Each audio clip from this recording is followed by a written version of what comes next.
नमस्कार, मैं श्यामगिरी। आप देख रहे हैं टीएफडी इंडिया न्यूज 24। टीएफडी इंडिया न्यूज 24 में आप सभी दर्शकों का स्वागत है। अब लग रहा है कि मोदी और शाह का द एंड हो जाएगा और भाजपा में ही एक बड़ी बगावत जन्म ले रही है। इसलिए भी यह कहा जा रहा है क्योंकि राहुल गांधी ने संसद में एक तस्वीर दिखा दी इडियट का। कहा कि दो तरह के लोग होते हैं, एक छात्र हुआ होते हैं छात्र आंदोलन को लेकर के, एक छात्र हुआ होते हैं जो सब कुछ पता होता है लेकिन अगर कोई कुछ कहे तो उसे सुनते भी है, समझने की कोशिश भी करते हैं। सही है तो वह रख लेते हैं, नहीं है तो निकाल देते हैं। और एक दूसरा होता है जिसे जो पढ़ने में इंटरेस्ट नहीं होता है उसका, लेकिन अपने आप को सबसे बड़ा ज्ञानी समझता है, तो उसको इडियट कहते हैं। यानी कि अंधभक्ति की परिभाषा उन्होंने बदल दी और कोई बोलने दिया नहीं, रोक दे रहे थे। ऐसे में मामला बिगड़ गया। संसद में जो तस्वीर दिखी वह यह दिखी कि कुछ चंद ही हैं एनडीए गठबंधन के या भारतीय जनता पार्टी के चंद नेता हैं जो मोदी के बारे में नहीं सुनना चाहते और अमित शाह के बारे में, लेकिन बाकी 7 खड़े नहीं हैं।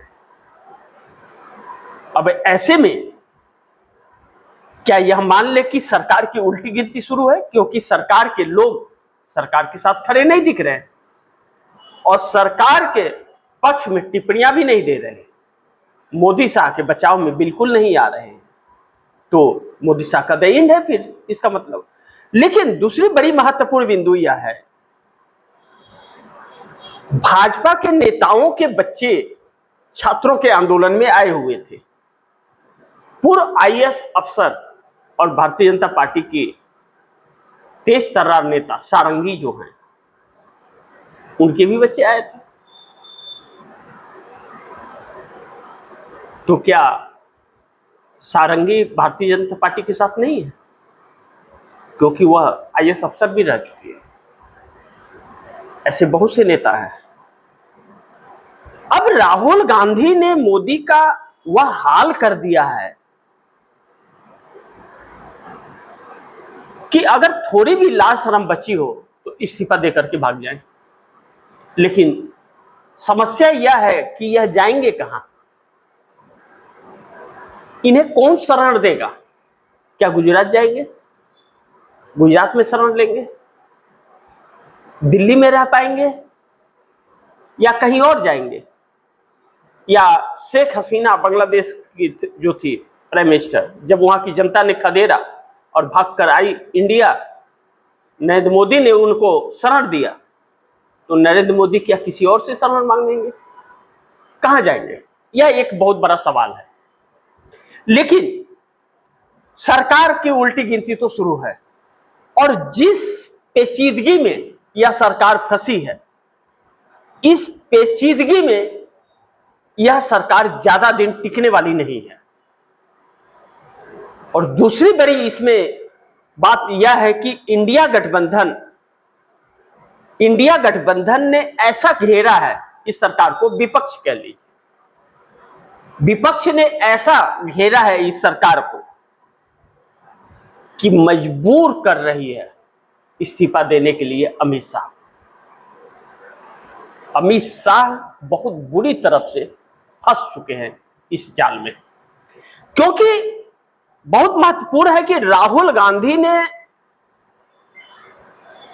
जो सवाल खड़े किए हैं, चर्चा इसी बात पर होनी थी कि छात्रों पर बर्बरता करने के लिए आदेश किसने दिया था।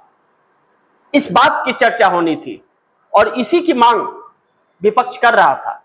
कानून बनाने के आड़ में सरकार छिप रही है और भाग भी रही है।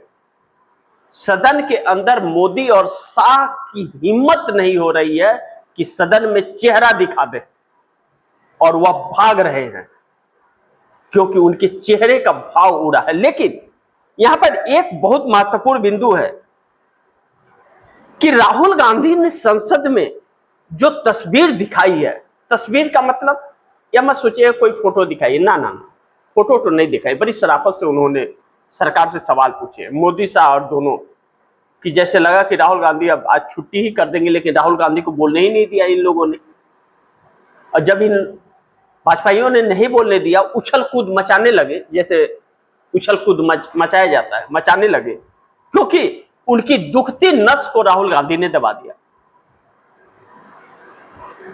जब राहुल गांधी ने यह तस्वीर दिखाई कि आप यह बताइए, साइड स्क्रीन में आप दर्शक तस्वीरें देख रहे होंगे कि छात्र आंदोलन में कैसे क्या क्या हुआ, और आप सभी देशवासी गवाह हैं इस बात।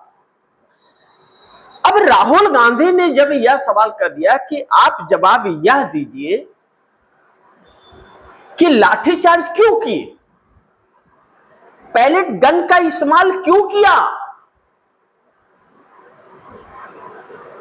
और आपने एफआईआर वापस लेने की बात कही थी, तो एफआईआर क्यों कर रहे हैं, और जो एफआईआर वापस ले रहा था उस पर आप इंक्वायरी क्यों कर रहे हैं, और यह पकड़ धकड़ क्यों। लेकिन जवाब दें कि उन छोटी छोटी बच्चियों पर बर्बरता क्यों दिखाई प्रशासन ने, किसके आदेश से। यह कमिश्नर या एसपी खुद से यह फैसले नहीं कर सकते जब तक ऊपर से आदेश न हो। और पुलिस महकमा दिल्ली के अंदर एलजी के अंतर्गत आता है और एलजी गृह मंत्री को रिपोर्ट करता है, और गृह मंत्री के आदेश के बगैर एलजी आदेश नहीं दे सकता, और प्रशासन का शीर्ष नेतृत्व उस पर कार्रवाई नहीं कर सकता। तो आदेश अमित शाह का ही है। इन बातों पर उछल कूद मचने लगा पार्लियामेंट के अंदर, और राहुल गांधी को कहा गया कि माफी मांगे। जब यह देख लिया किरण रिजिजू ने कि राहुल गांधी माफी नहीं मांगने वाले, तो कहा खेद प्रकट कर दे। लेकिन राहुल गांधी ने खेद प्रकट भी नहीं किया, कहा ना, खेद भी प्रकट नहीं करेंगे और माफी भी नहीं मांगेंगे। जवाबदेही लेनी पड़ेगी और जवाब देना भी पड़ेगा कि होम मिनिस्ट्री ने आदेश दिए या नहीं दिए, और नहीं दिए तो बगैर होम मिनिस्ट्री के आदेश के यह कैसे हुआ। अब सरकार पूरी तरह से फंस गई है इसमें। मोदी और शाह दोनों की छुट्टी अब होने वाली है आने वाले दिनों में। अब यह तय हो गया है कि जो राहुल गांधी ने कहा था कि 1 साल के अंदर सरकार गिर जाएगी, यह साफ चेहरे पर सिकन और डर दिख रहा है सभी नेताओं के। इसीलिए उछल कूद मच रहा है, क्योंकि यह नेता घेरे भी जा रहे हैं अलग अलग जगहों पर, यह चेहरा दिखा नहीं पा रहे हैं। लेकिन संसद के अंदर चूंकि सुरक्षा में है, तो वहां अपनी काबिलियत दिखा रहे हैं। गोबर और गौमूत्र, क्योंकि उसी में है, वह उतना ही उनको गोबर से शुरू होता है, गौमूत्र पर खत्म होता है उनका, तो वह अपना चेहरा दिखा रहे हैं। इसके आगे बढ़ ही नहीं पा रहे बेचारे। अब चाइना को कुछ बोल नहीं सकते, ट्रंप को नहीं बोल सकते, और यहां तक कि पाकिस्तान को कुछ नहीं बोल सकते, डपट देगा इनको।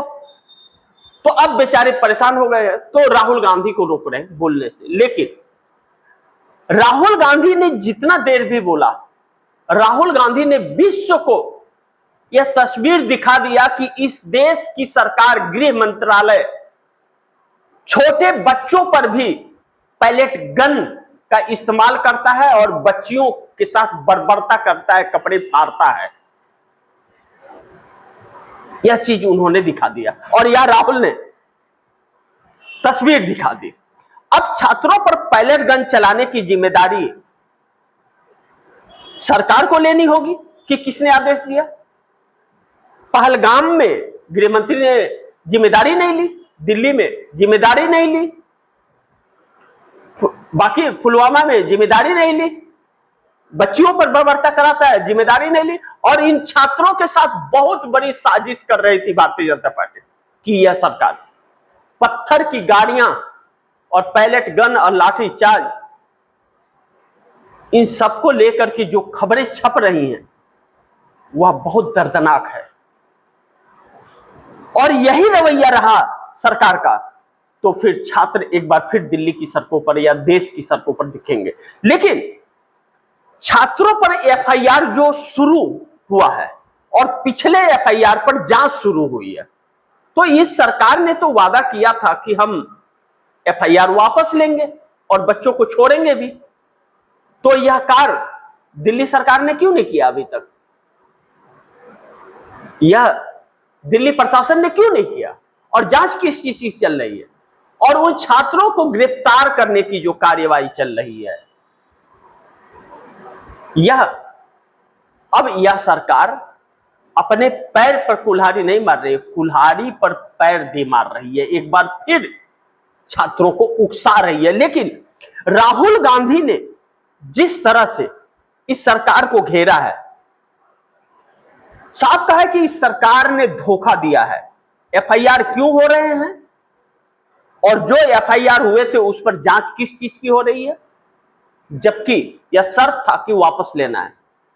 सोनम वांगचुक और अभिजीत दीपके सीजेपी अगर कंप्रोमाइज हो गई है तो देश कंप्रोमाइज नहीं हुआ है।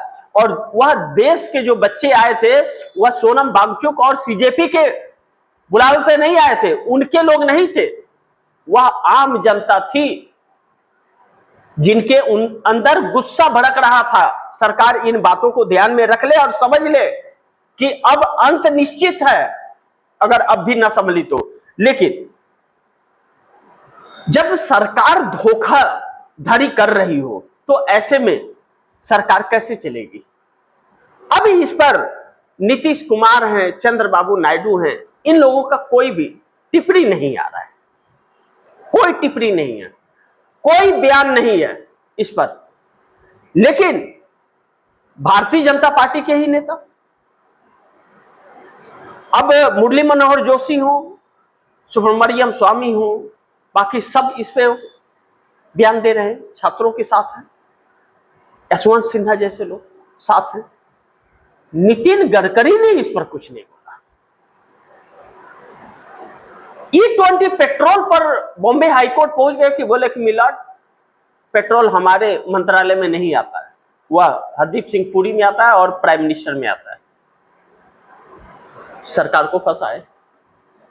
सब मंत्री हो या सांसद हो अपना अपना पल्ला झाड़ रहे हैं कि हमारी साख बच जाए, हमारी साख बच जाए। लेकिन मोदी साहब डरे हुए हैं, क्योंकि यह जो उछल कूद वाले हैं यह उछल कूद मचाते रहेंगे, भाग पर आएंगे, हो गया बहुत लूट लाट लिया, आप छोड़ो, जा चुपचाप बैठ जाओ।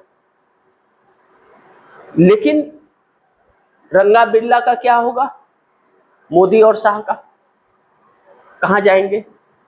अब तो यह बहुत बुरी तरह से फंस गए। मोदी का तो परिवार भी नहीं है, अमित शाह का तो परिवार भी है, तो क्या होगा?